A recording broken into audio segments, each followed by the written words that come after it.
Okay students, Pushpi पौधों में हम लोगों ने परागण की क्रिया पढ़ लिया था और देखा था कि परागण क्रिया के पश्चात द्विनिषेचन होता है, जहाँ पर 2n नंबर का युग्मनज बनता है और वहीं 3n नंबर की जो कोशिका होती है वो आगे चलकर भ्रूण कोश का निर्माण करती है। आज का टॉपिक है हमारा निषेचन के पश्चात की घटनाएं, यानी पुष्पी पौधों में द्विनिषेचन के पश्चात कौन कौन सी घटनाएं होती हैं। तो आप ये समझें कि जो पुष्पी पौधे होते हैं उसमें निषेचन के पश्चात जो हमारा बीजांड होता है वो बीज का निर्माण करता है, वहीं जो हमारी भ्रूण कोश होती है या अंडाशय होती है वो आगे चलकर फल का निर्माण करती है। अंडाशय हमारी परिपक्व होकर के एक फल का निर्माण करती है, वही जो बीजांड होता है वो डेवलपमेंट करके भ्रूण का निर्माण करता है और भ्रूण में ही बीज होते हैं। तो इनको हम लोग पढ़ते हैं, यानी आज का हमारा टॉपिक होगा पुष्पी पौधों में निषेचन के पश्चात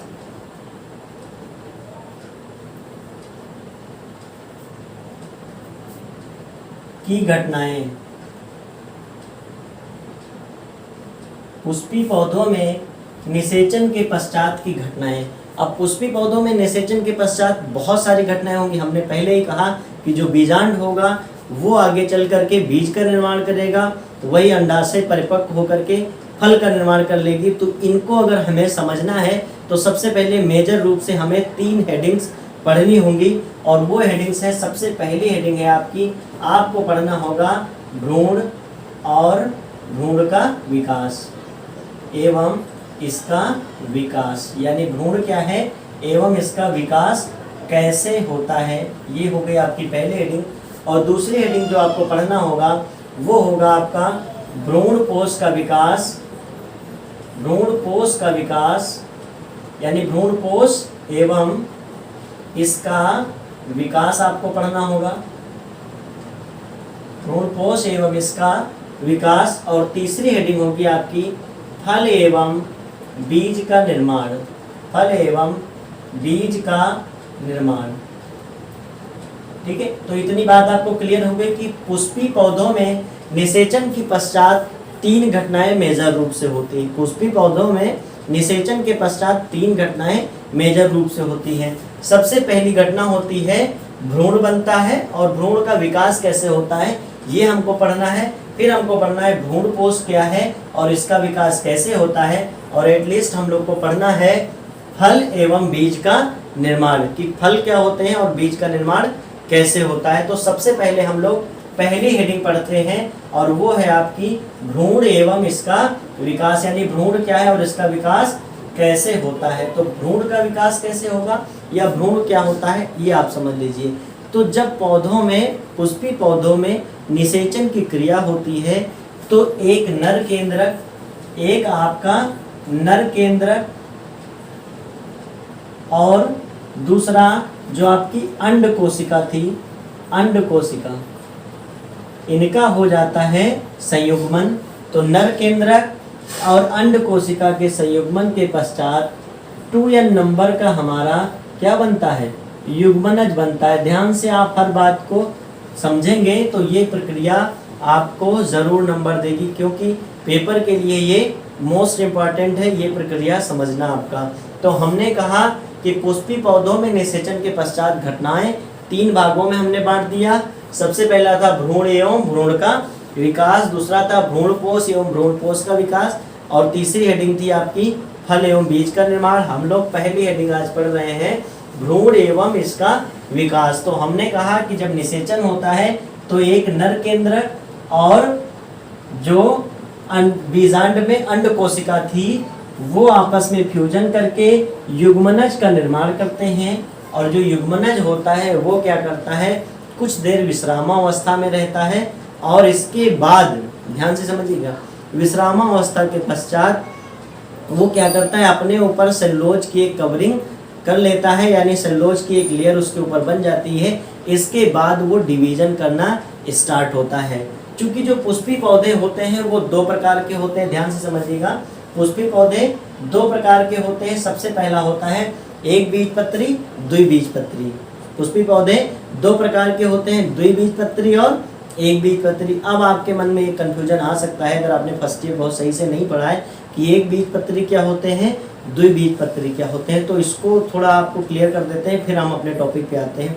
जो एक बीजपत्री पौधे होते हैं, अर्थात उनका जो बीज होगा उसमें पत्रक एक ही पाया जाएगा। जैसे आप किसी अनाज को ले लेंगे, अगर आप धान को लेते हैं तो जिसका चावल होता है वो एक ही होता है। जबकि आप अगर किसी दाल को लेते हैं तो उसका सीड क्या होता है कि दो भागों में बटा होता है। अगर आप चना देखेंगे तो इस तरह का सीड होता है, अर्थात उसमें दो दालें होती हैं, है ना। और जबकि जो अनाज होता है उसमें एक ही बीज पत्रक होता है। तो पुष्पी पौधे दो प्रकार के होते हैं, द्विबीजपत्री और एक बीजपत्री। तो इनका जो भ्रूण का विकास भी होगा वो भी तो दो प्रकार का होगा। जाहिर सी बात है, चूंकि दो प्रकार के बीज तो दो प्रकार से इनका विकास। हम बात करेंगे सबसे पहले द्विबीजपत्री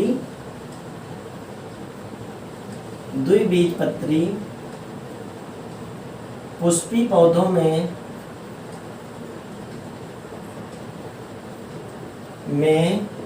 भ्रूण का विकास। हमने आपको सबसे पहले ही बता दिया है भ्रूण क्या होता है।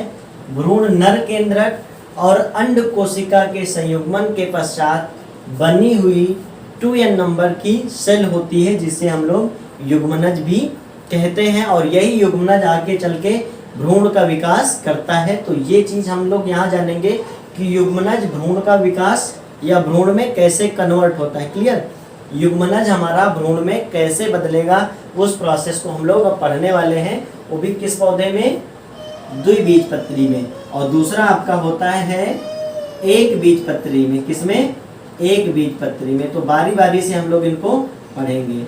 एक बीजपत्री पुष्पी पौधों में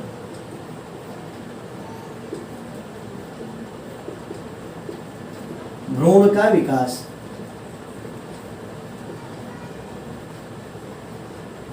तो हम लोग इनको बारी बारी से पढ़ते हैं। सबसे पहले हम लोग पढ़ते हैं द्विबीजपत्री पुष्पी पौधों में भ्रूण का विकास। देखिए, एक वैज्ञानिक थे, उनका नाम था मेन्सटीन। क्या नाम था, मेन्सटीन। उन्होंने सर्वप्रथम द्विबीजपत्री पुष्पी पौधों में जो भ्रूण के विकास की प्रक्रिया है उसको समझाया था। वो भी किस पौधे पर, द्विबीजपत्री पुष्पी पौधों में से एक एग्जाम्पल उन्होंने लिया। और ये एग्जाम्पल सबसे सटीक इसलिए है कि अधिकतर जो द्विबीजपत्री पुष्पी पौधे होते हैं उनमें विकास ऐसा ही होता है। इसीलिए इस एग्जाम्पल को क्या माना गया, बेस्ट एग्जाम्पल मान लिया गया। और ये बेस्ट एग्जाम्पल किसका है आपका, कैप्सेला बर्सा पेस्टोरिस। ये एग्जाम्पल उन्होंने लिया। वैज्ञानिक मेन्सटीन ने कैप्सेला बर्सा पेस्टोरिस नामक पौधे में भ्रूण के विकास की प्रक्रिया को सबसे पहले समझाया। अब ये भ्रूण के विकास की प्रक्रिया कैसे होगी उसको समझते हैं। सबसे पहले हमने कहा कि नर केंद्रक अंड कोशिका आपस में निषेचन के दौरान संयुग्मन करके युग्मनज का निर्माण करेंगे। और वो युग्मनज कोशिका वो यहीं पर बनी हुई है। और ध्यान से समझिएगा कि पूरी प्रोसेस बीजांड के अंदर हो रही है।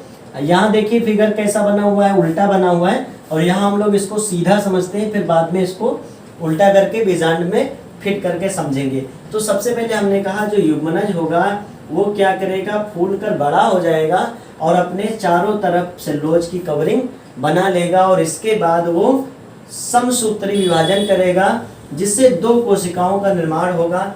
एक कोशिका को हम निलंबक कोशिका कहेंगे और दूसरी को कहेंगे भ्रूणीय कोशिका। ये उल्टा है, ध्यान से समझिएगा। भ्रूणीय कोशिका ऊपर है और निलंबक कोशिका नीचे। यहाँ से देखिए निलंबन यहाँ है ना, और भ्रूण यहाँ है, तो ये उल्टा है। यहाँ हमने सीधा समझा और फिर जाकर के वहां पर फिट करेंगे। तो निलंबक कोशिका और भ्रूणीय कोशिका। अब यहाँ पर दो प्रकार का डिवीजन चलेगा, एक चलेगा ट्रांसवर्स डिवीजन और दूसरा चलेगा वर्टिकल। यानी आपका एक अनुप्रस्थ डिवीजन चलता रहेगा और दूसरा उद्रक डिवीजन चलेगा। अब इसमें होता क्या है कि निलंबक कोशिका भी आगे समसूत्री विभाजन करती है। 1 से 2, 2 से 4, 4 से 8, 8 से 16, 16 से 32, 32 से 64 ऐसे डिवीजन कर सकती है। और ऐसे ही भ्रूणीय कोशिका भी डिवीजन करेगी। तो ये डिवीजन की प्रोसेस यहाँ दर्शाई गई है, जिसमें हमने देखा कि जो निलंबक की है वो कितनी कोशिकाएं बनी हैं, 8 कोशिकाएं बनी हैं। आप देख सकते हैं ये 6 से 10 तक हो सकती हैं, ध्यान से समझिएगा, 6 से 10 तक हो सकती है। यहाँ पर हमने 8 लिया है, तो ये हो गई 7, 1 2 3 4 5 6 7 कोशिकाएं ये हो गई। और 8वीं कोशिका आपकी कौन सी है, ये वाली है। और ये वाली कोशिका जो होती है वो थोड़ी फूलकर बड़ी हो जाती है, क्योंकि इस कोशिका का मेन कार्य होता है, ध्यान से समझिएगा, निलंबक का मेन कार्य क्या होता है यही आपको समझा देते हैं।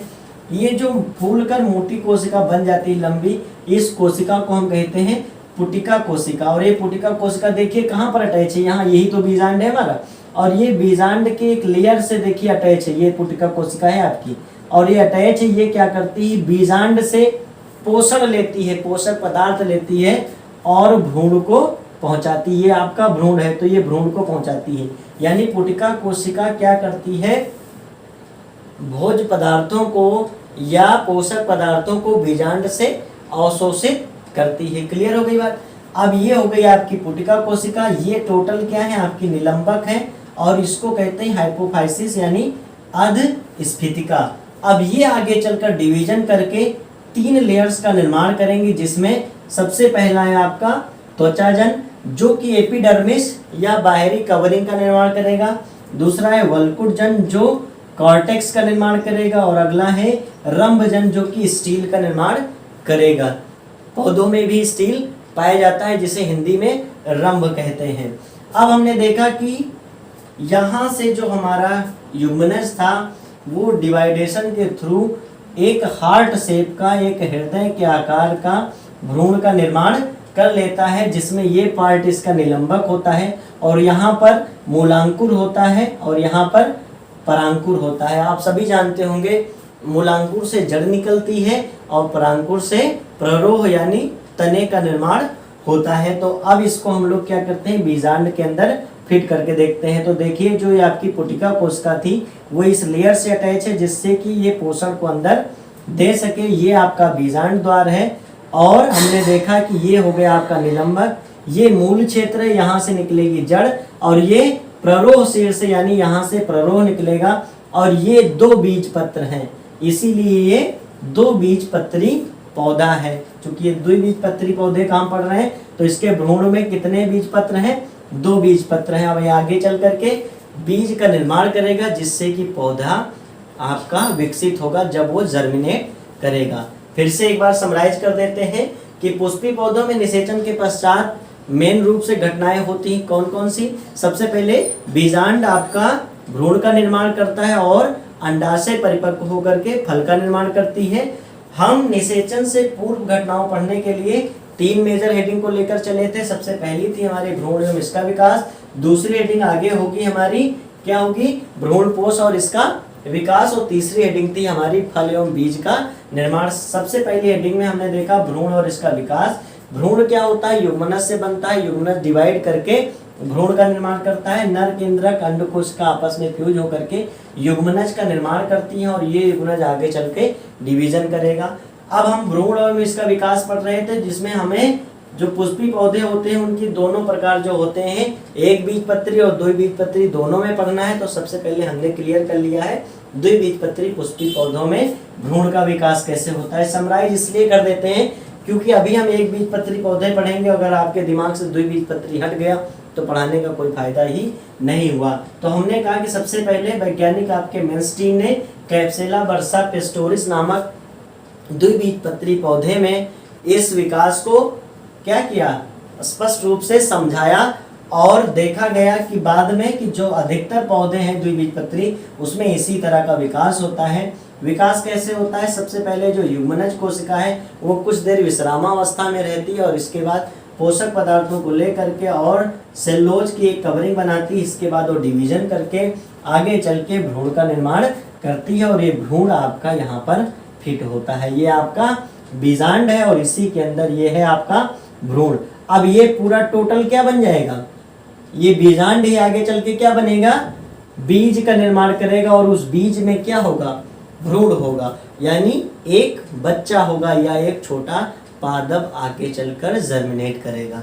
अब हम अपनी अगली हेडिंग देखते हैं, एक बीजपत्री पुष्पी पौधों में भ्रूण का विकास। वो द्विबीजपत्री थे और ये एक बीजपत्री है।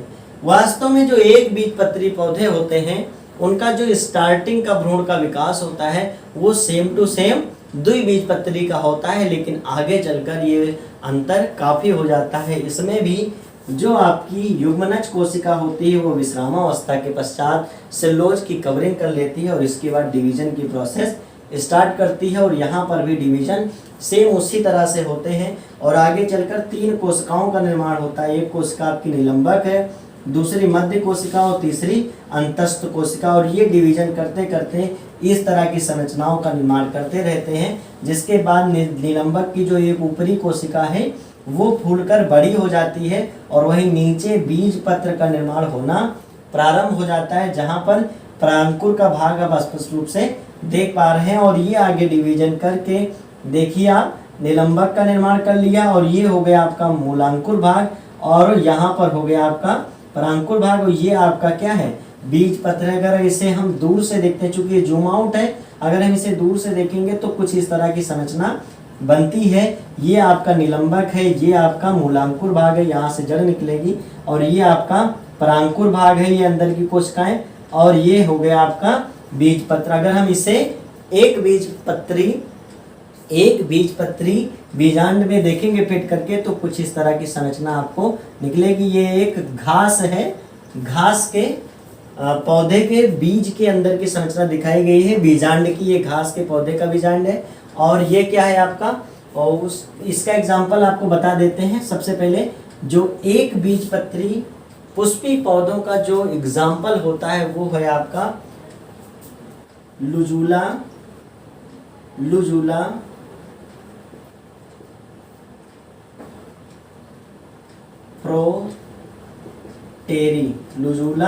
प्रोस्टेरी, ये एग्जाम्पल है, और ये उसी का एग्जाम्पल लिया गया है। और अधिकतर जो आपके एक बीजपत्री पुष्पी पौधे होते हैं उनमें जो भ्रूण का विकास होता है वो सेम ऐसा ही होता है। जैसे यहाँ पर हमने एग्जाम्पल लिया था कैप्सुला बर्सा पेस्टोरिस, ऐसे यहाँ पर हमने एग्जाम्पल ले लिया है। इसको इंग्लिश में लिख देते हैं लुजुला प्रोस्टेरी, इसका एग्जाम्पल हमने लिया है। और अधिकतर जो एक बीजपत्री पुष्पी पौधे होते हैं उनमें विकास कुछ इस तरह ही होता है। तो आज हमने बहुत महत्वपूर्ण टॉपिक क्लियर किया है। वो टॉपिक है हमारा पुष्पी पौधों में निषेचन की पश्चात की घटनाओं में सबसे पहली घटना आपकी थी भ्रूण एवं भ्रूण का विकास, जिसमें हमने दोनों प्रकार के पौधों में पढ़ लिया, यानी द्विबीजपत्री पौधों में और एक बीजपत्री पौधों में भ्रूण का विकास कैसे होता है उसको हमने क्लियर कर दिया है। अब मैं कुछ चीज़ें आपको जो इम्पोर्टेंट्स हैं वो बोल देता हूँ, जिन्हें आप नोट्स में लिख लें। दोहरा निषेचन लिखने के पश्चात आप अब हेडिंग डालेंगे निषेचन पश्च घटनाएं अथवा निषेचन के पश्चात होने वाले परिवर्तन। ये हेडिंग डालने के बाद आप लिखेंगे निषेचन के पश्चात बीजांड व अंडाशय में अनेक परिवर्तन होते हैं, जिसके उपरांत बीजांड बीज में तथा अंडाशय फल में बदल जाता है।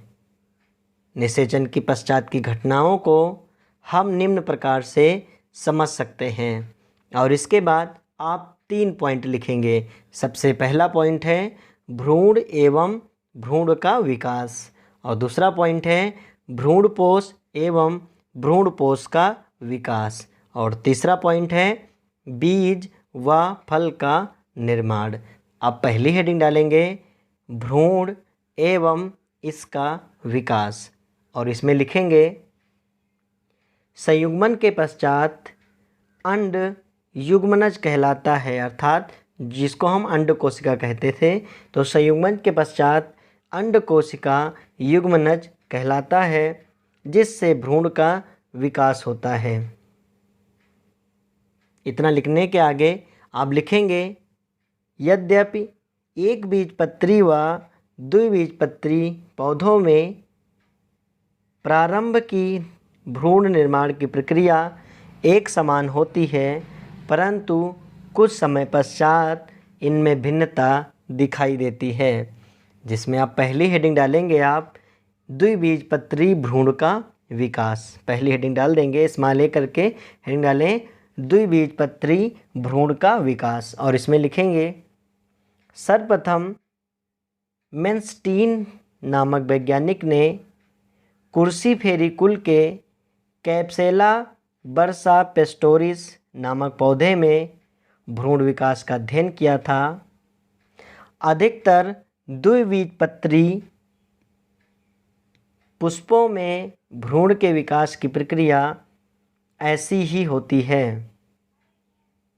लिखेंगे आगे, इस प्रक्रिया में प्रारंभ में युग्मनज आकार में बढ़कर चारों ओर सेलुलोज की भित्ति का निर्माण करता है। तत्पश्चात अनुप्रस्थ विभाजन के द्वारा दो कोशिकाओं में विभक्त हो जाता है, और ये दो कोशिकाएं होती हैं निलंबक कोशिका एवं भ्रूणीय कोशिका। इन कोशिकाओं में लगातार अनुप्रस्थ एवं वर्टिकल विभाजन होता रहता है, जिसके फलस्वरूप एक हृदय के आकार का भ्रूण बनता है। भ्रूण के सबसे ऊपरी सिरे पर पुट्टिका कोशिका पाई जाती है, जो कि बीजांड से पोषक पदार्थ को चूसकर या अवशोषित कर निलंबक के द्वारा भ्रूण तक पहुंचाती है। भ्रूण आगे चलकर दो बीजपत्रों में डिवाइड हो जाता है, जिसमें से प्रारोह शीर्ष और मूल क्षेत्र का विकास होता है। प्रारोह से तने का निर्माण होता है, वहीं मूल क्षेत्र से जड़ का निर्माण होता है। तो ये हो गया आपका द्विबीजपत्री भ्रूण का विकास। अब आप हेडिंग डालेंगे एक बीजपत्री भ्रूण का विकास, डेवलपमेंट ऑफ मोनोकॉटिलिडन्स एम्ब्रियो। एक बीजपत्री तथा द्विबीजपत्री पौधों में भ्रूण का विकास प्रारंभिक अवस्थाएं समान होती हैं, केवल बाद की विकास अवस्था में एक बीजपत्री भ्रूणों में कुछ अंतर दिखाई देता है। इसका सबसे सटीक एग्जाम्पल या इसका सबसे अच्छा उदाहरण लुजुला फ्रॉस्टेरी नामक पौधा है, जिसके गुणज के विभाजन को हम निम्न फिगर में देख सकते हैं। इससे पहले जो मैंने द्विबीजपत्री का लिखाया है, उसमें आप द्विबीजपत्री वाला फिगर ज़रूर बना देंगे, और एक बीजपत्री वाले में अब फिगर बना लेंगे, वो भी एक बीजपत्र वाला जो हमने सेकेंड नंबर पर फिगर समझाया था। लिखेंगे, अब फिगर के नीचे लिखेंगे युग्मनज विरामावस्था के पश्चात विभाजन करता है और 3 प्रकार की कोशिकाओं का निर्माण करता है। निलंबक कोशिका, मध्य कोशिका, अंतस्थ कोशिका। ये कोशिकाएं लगातार विभाजन के फलस्वरूप एक बीजपत्रक युक्त भ्रूण का निर्माण करते हैं, जिसमें प्रारोह शीर्ष व मूल रोम उपस्थित होता है। तो ये बात आपको लिख लेनी है और ये हेडिंग आपकी कंप्लीट हो जाती है। अगली हेडिंग हम लोग पढ़ेंगे वो होगी भ्रूणपोष का विकास। तब तक के लिए यूं ही लिखते रहिए, यूं ही पढ़ते रहिए। Thank you.